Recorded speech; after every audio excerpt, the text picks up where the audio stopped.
Rujakan, seru ajak teman sehat, bersama kita hebat, tak pernah sendiri. Rujakan, kita kuat dan saling menguatkan, senyum cerah harapan baru, kita bisa lewati semua. Oke, halo semuanya yang sedang melihat hari ini, menonton hari ini. Gimana kabarnya? Sehat ya pastinya ya. Nah, kali ini Kinat ada bersama dengan siapa? Pastinya beliau tuh terkenal banget ya di Surabaya, khususnya untuk radiasi kaitannya. Beliau siapa? Ini ya. Halo, Dr. Lulu. Halo, selamat pagi semua. Iya, ini kita dari komunitas Rujaan Sehat ingin menanyakan lebih tentang radiasi, Dok. Karena rata-rata pejuang kanker itu selain melewati pengobatan kemoterapi, ada juga yang harus melewati radiasi. Nah, hari ini kita bahas, boleh ya, Dok? Kita bahas tuntas banget. Sampai besok boleh ya, Dok? Ya, nggak kerja. Nggak kerja, Dok. Oke, kita akan bahas tentang radiasi. Nah, mungkin untuk Dokter Lulus mau menyampaikan sesuatu. Ini Dokter Lulus mengenalkan untuk pengalamannya Dokter Lulus di sini seperti apa di Adi Husada Cancer Center, Dok. Ya. Udah berapa lama kira-kira? Saya bekerja di Rumah Sakit Adi Husada mulai tahun 2017. Mulai Lama ini buka onkologi radiasi. Okay. Jadi ini adalah pusat kanker Adi Husada Cancer Center. Oke, baik. Jadi sudah cukup lama ya, Dok. Oh ya, 8 tahun di sini. Di sini, oke, baik. Jadi mungkin untuk seputar radiasi nih, biasanya ada mitos juga nih, Dok, untuk radiasi sendiri ya. Setelah menjalani radioterapi, apakah tubuh pasien itu menjadi radioaktif gitu, Dok? Jadi berbahaya kalau berdekatan sama anak gitu, Dok. Kira-kira kalau menurut dokter itu seperti apa ya, Dok? Kalau secara Tidak ya, medis? itu mitos ya. Mitos. Berarti oke. radiasi pada pengobatan kanker, itu radiasi itu dia akan keluar dari alatnya itu pada saat pasien itu sedang diradiasi. Oke. Tetapi setelah radiasi selesai, pasien keluar dari ruangan, dia tidak membawa radiasi. Jadi boleh pasien itu gendong anak, dekat dengan keluarga, dengan siapa aja. Tidak ada masalah sama sekali ya. Tidak nah, ada. jadi itu hanya mitos. Jadi kalau punya anak nggak boleh deket-deket setelah radiasi, mitos ya, mitos. Terus yang kedua nih, Dok, langsung aja ya, Dok ya, tutup poin langsung nih kita. Sensasi selama terapi, sinar radiasi yang masuk tuh biasanya ke tubuh terasa panas, menyakitkan, menyebabkan kulit terasa terbakar saat proses penyinaran sedang berlangsung. Itu betul atau bagaimana ya, Dok? Tidak juga. Tidak. Oke, salah lagi ternyata. Oke, ayo nih, Jadi, gimana itu, Dok? Jadi pertanyaannya tadi ini ya, merasa sakit merasa ya? sakit, Jadi panas kayak gitu enggak. loh, Dok? Jadi pada saat radiasi itu pasien tidak terasa apa-apa, tidak panas, tidak terasa nyeri. Jadi radiasi itu tidak tampak, tidak berbau, jadi tidak terasa. Tetapi dia mempunyai efek samping. Jadi efek sampingnya itu ya? biasanya tidak langsung terjadi. Jadi biasanya kurang lebih 2 minggu, 1 sampai 2 minggu setelah radiasi. Pasca radiasi, dalam menjalani radiasi itu nanti dia baru terasa pada minggu kedua biasanya. Oke, dan radiasi itu biasanya setiap hari bukan, Dok? Setiap hari. Betul ya? Ya. Oh, dan itu terasanya biasanya 1 sampai 2 minggu ya. berjalan. Oke, jadi efek yang terjadi. Bukan terasa waktu di sinar atau di radiasi itu langsung terasa panas itu enggak ya, Dok? Enggak. Oke, baik itu ya. Jadi catat, kamu nggak perlu takut waktu masuk rasa panas, apalagi nyeri begitu ya. Enggak. Oke. Yang ketiga nih, Dok, ada juga pertanyaan nih. Seberapa canggih sih teknologi yang saat ini itu dipunyai mungkin di Adi Husada ya, karena kita bicara tentang di Adi Husada Cancer Center dalam memastikan sinar hanya mengenai sel kanker. Terus dan bisa meminimalkan kerusakan organ sehat sekitarnya. Iya.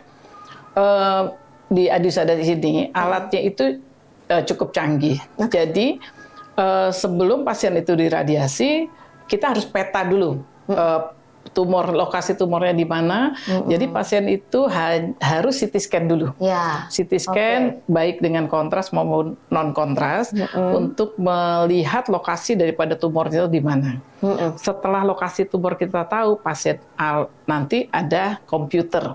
Softwarenya itu akan mengarahkan sinarnya itu ke tumornya dan seminimal mungkin di jaringan sekitarnya. Jadi radiasi itu tidak mengenai jaringan sehat di sekitarnya. Kita fokuskan ke dosis yang maksimal pada tumor. Jadi alat itulah, software itulah yang nanti menyebabkan supaya tidak terjadi efek samping. Begitu. Baik ya. Jadi memang perbedaannya itulah sama kemoterapi ya, Dok ya. Oke, ini langsung ke tumor dikasih semaksimal mungkin. Jadi dosisnya tuh full di tumornya untuk mematikan sel-sel ganasnya, tetapi jaringan sekitarnya pasti mempunyai dampak. Itulah dampak itulah yang sebetulnya kita jaga jangan sampai dampak itu terlalu menyebabkan efek samping. Nah, alat ini canggih, yaitu kita bisa menggunakan teknik modern itu IMRT, Intensity Modulated Radiotherapy, atau yang namanya VMAT. Masa depan dari IMRT tadi VMAT di Adiusada sudah ada. Jadi alat itu berputar sekalian menyinari dan sekalian menutupi jaringan sehat di sekitarnya. Jadi aman. Baik. Itu ya. Jadi teknologinya makin canggih, jadi sehingga makin efek samping makin kecil. Baik. Itu ya. Jadi makin semangat kan? Nah, belum selesai. Lanjut kita. Jadi berikutnya nih, apakah benar pasien kanker yang menjalani radioterapi di area panggul itu bisa mengalami kerontokan rambut di kepala seperti pasien kemo, Dok? Berarti ini pertanyaan ini sudah terjawab semestinya dengan yang tadi ya. Mestinya saya bisa jawab enggak, betul ya, Dok? Tidak. Betul ternyata. Saya makin pinter ya kan. Jadi makin pinter nih ya. Jadi yang diradiasi disitulah yang efek sampingnya. Jadi di luar itu tidak. Ya, itulah perbedaan sama kemoterapi tadi. Terus kapan efek samping dimulai itu berarti tadi sudah terjawab juga sekitar 1 sampai 2 minggu. Dari radiasi berjalan ya. Dan efek sampingnya itu biasanya rata-rata apa, Dok? Efek samping itu tergantung lokasinya. Yang disinar daerah mana, misalnya daerah pelvis, otomatis yang daerah yang mudah terkena itu adalah mukosa. Berarti kan tempat pipis kencing ya, tempat mukosa daripada saluran kencing. Terutama itu, dan pada usus halus kita hindari, tapi pasti ada efeknya ke situ seperti diare. Jadi efeknya cuma 2. Kalau nggak sistitis karena kencing yang di saluran kencingnya itu kadang-kadang rasa panas, rasa pengen kencing berkali-kali, itu efeknya. Dan kalau diare juga diare minggu kedua biasanya terjadi. Dan itu hanya sifatnya sementara. Jadi selama dia radiasi itu terjadi efek samping. Nanti setelah radiasi 2-3 minggu sembuh lagi. Radiasinya selesai baru dia akan ikut selesai. Boleh dikatakan begini, Dok. Efek samping itu dikategorikan aman kalau diarenya itu 1 hari kira-kira berapa kali gitu? Diare itu tergantung dari kondisi pasien ya. Jadi kondisi basic pasien. Kalau pasien itu sehat, bisa menjaga imunitasnya tinggi, bisa makan, bisa tidur baik, itu semoga efeknya menjadi rendah. Tetapi jika terjadi pasien itu misalnya sampai, itu kan dibagi 4. Jadi ringan, sedang, berat lah ya. Kalau masih ringan sedang itu masih kita bisa tangani dengan obat-obatan. Berarti ringan sama sedang kira-kira diarenya biasanya 3-4 kali. 3-4 kali misalnya, ya. Terus bisa kita akali dengan makanannya yang harus bagaimana, minumnya harus cukup. Jadi supaya jangan sampai dehidrasi. Nah, kalau berat, kalau lebih dari 4 kali dan banyak pasien yang lemes ya sementara dirawat. Tetap ya, tapi biar dapat cairannya itu tadi ya. Untuk menggantikan cairan yang hilang. Kalau untuk segi pipisnya itu tadi, Dok, dikategorikan aman seperti apa? Aman itu kalau pasiennya itu tidak nyeri, yang penting. Nyerinya tidak nyeri sangat. Jadi kalau nyeri biasa kita bisa obati. Jadi pasien kontrol dengan keluhan nyerinya ringan, atau nanti kita beri antibiotik atau kita beri antiinflamasi. Antiinflamasi. Baik. Terus setiap hari pasien misalnya diakali dengan minum sedikit-sedikit, jangan kopi, jangan beralkohol, jangan minum yang seperti jeruk yang kecut itu, jeruk lemon, nipis gitu berarti ya. Itu bisa iritasi pada saat ke belakang pipis itu. Baik. Nah itu ya kita dapat ilmu lagi tuh ya dari Dokter Lulus tuh, gratis lagi. Ayo kita lanjut lagi ya. Semangat jadinya. Jadi sebenarnya itu para pejuang cancer ini sebenarnya semangat buat sembuh, Dok. Yang saya tahu juga teman-teman ini sahabat dari Rujakan Sehat itu semangat sembuhnya tinggi. Hanya memang kalau kepentek sama efek samping yang sangat pengganggu ya aktivitas, itu jadi Langsung drop. drop. Jadi kira-kira kalau misalkan saat diare itu dok, saat radiasi, kena radiasi, pola makan atau tips apa yang bisa meminimalis itu tadi dok? Ya, jika pasien terdampak ini ya diare, Iya. itu kita akali dengan misalnya makannya yang lembut-lembut supaya ususnya itu kerjanya tidak berat. Kemudian minum cukup. Tapi kalau makan tadi sedikit-sedikit tapi berkali-kali. Hindari makanan pedas, makanan beralkohol, apa namanya itu? Seperti kubis itu ya. Oh, yang banyak gasnya. Yang gas. Ya, terus. Kurangi makanan yang bergas. Ya. Sudah itu aja. Itu Sama aja makanan sedikit tapi sering. Minum cukup. Kurangi yang makanan yang bergas.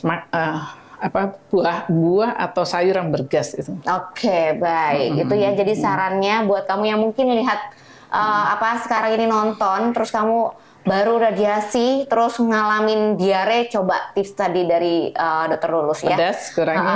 Pedas kurangi. Terus perbanyak apanya lagi tadi dok? Buah sayurnya yang tidak menghasilkan gas ya. Itu tidak mengandung gas itu dibatasin. Tidak boleh lah ibaratnya gitu ya. Terus banyak minum air putih gitu ya. Makan juga bergizi tapi sedikit-sedikit tapi sering ya, dan lembut. Nah itu ya, nggak boleh yang atas kering-kering ya.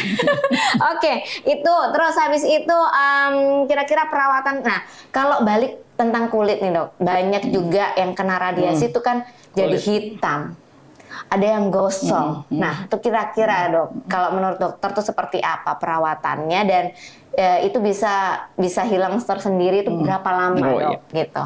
Ya, pastinya kalau radiasi itu kan masuknya dari kulit ya. Nah, masuk ke dalam untuk menerapi kankernya itu. Dan kulit itu adalah yang regenerasinya cepat. Berarti kulit yang sering pergantiannya cepat, maka berdampak radiasi cepat pula. Nah, untuk kulit biasanya ada grade-nya 4 itu menurut WHO.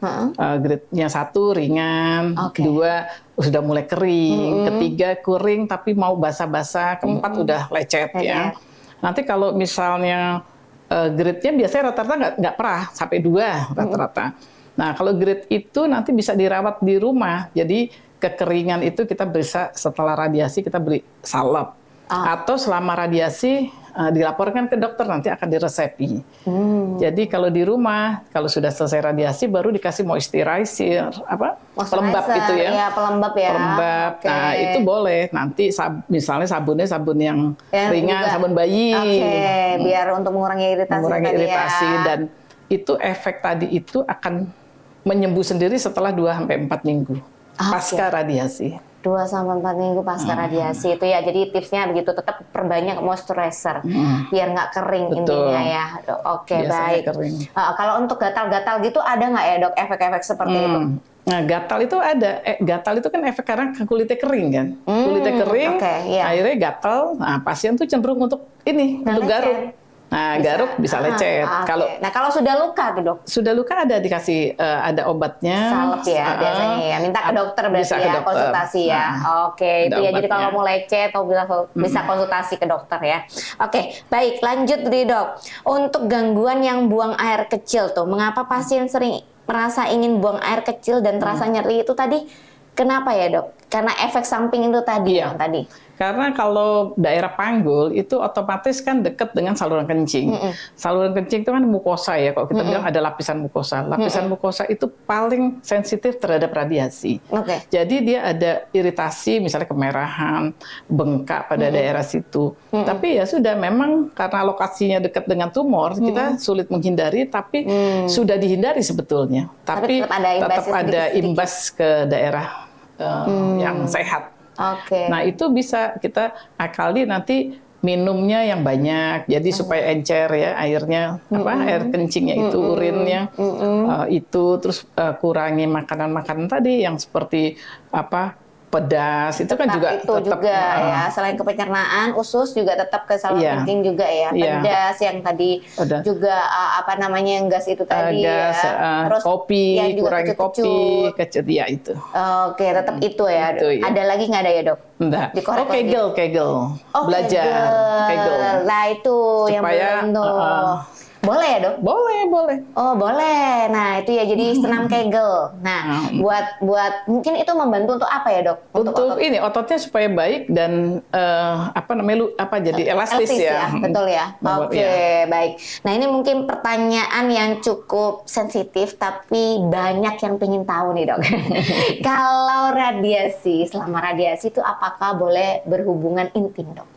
Atau berapa lama kalau memang? Selama radiasi. Selama radiasi. Oh, kalau selama radiasi tidak boleh dong. Tetot ya, tolong. Kalau misalkan selama radiasi yang sudah bersuami, suami harus dikasih video ini ya. Jadi nggak boleh. Kalau misalkan sedang radiasi tidak boleh. Jangan. Oke. Nanti luka. Luka Kan nih ya. masih sensitif ya. Oke, jadi kira-kira itu bagaimana sarannya? Jadi nanti boleh hubungan seks nanti setelah efek radiasi selesai. Biasanya kan efek radiasi itu 2-4 minggu pasca radiasi. Oke. Tapi saya mengajukan biasanya adalah lebih dari 6 minggu baru boleh hubungan seks. Oke, aman ya dok berarti setelah itu ya. Oke. Tapi dicoba pelan-pelan. Oke, jadi 6 minggu tuh ya. Tadi Pasca sudah ada juga selentingan dari dokter sambil menuju itu latihan senam Kegel ya. Ya. Oke, baik. Setelah itu kira-kira dia nih untuk pertanyaan terakhir untuk teman-teman yang sekarang sedang berjuang dan harus melakukan radiasi, mungkin ada pesan khusus dari dokter Lulus. Yang sedang radiasi atau yang setelah radiasi ya. Iya. Jadi kalau dilihat dari kesimpulan hari ini adalah jangan takut dengan radiasi karena dengan teknik yang tinggi yang kita punya di Adiusada ini itu dapat menghindari efek samping yang tidak diinginkan. Jika ada hal-hal yang tidak nyaman perlu silakan disampaikan kepada dokter dan kita akan membantu semaksimal mungkin. Oke, itu ya. Jadi buat kamu yang sedang mau radiasi ataupun sudah radiasi, sekarang ada lecet lah atau apapun itu, konsultasikan dan coba tips yang tadi sedikit tapi itu sudah sangat bisa membantu semoga ya buat kamu yang sekarang Jangan takut ya. Radiasi. Nah, jangan takut, nggak perlu takut lagi ya. Yang pasti buat kamu yang sekarang sahabat Rujaan Sehat yang menonton, apapun kondisinya tetap ya dok ya, pengobatan medis saat ini hanya pengobatan medis yang bisa melakukan atau menyembuhkan kanker ya atau menahan perkembangan dari kanker tersebut. Memang kan kategorinya tidak bisa sembuh ya dok, kan secara medisnya gitu ya. Kan biasanya kata ada remisi. Tapi ya, sembuh tapi bertanda petik. Nah, artinya mungkin ada bahasa remisi itu tadi ya dok ya. Nah, tapi tetap buktinya dari dokter juga menyampaikan teknologi saat ini juga semakin canggih. Seperti yang ada di rumah sakit ini, di Adiusada Cancer Center Surabaya. Jadi buat kamu tetap semangat, sahabat Rujaan Sehat, seru aja teman sehat, tetap selalu sehat selalu ya. Saya Kena beserta Dokter Lulus Handayani tetap selalu support teman-teman semuanya dan mendoakan teman-teman bisa remisi tahun ini. Amin. Oke, terima kasih semuanya. Sampai ketemu lagi di Rujaan Sehat berikutnya. Dadah. Seru aja teman sehat bersama kita hebat. Tak pernah sendiri. Rujakan saling dukung penuh saling menguat.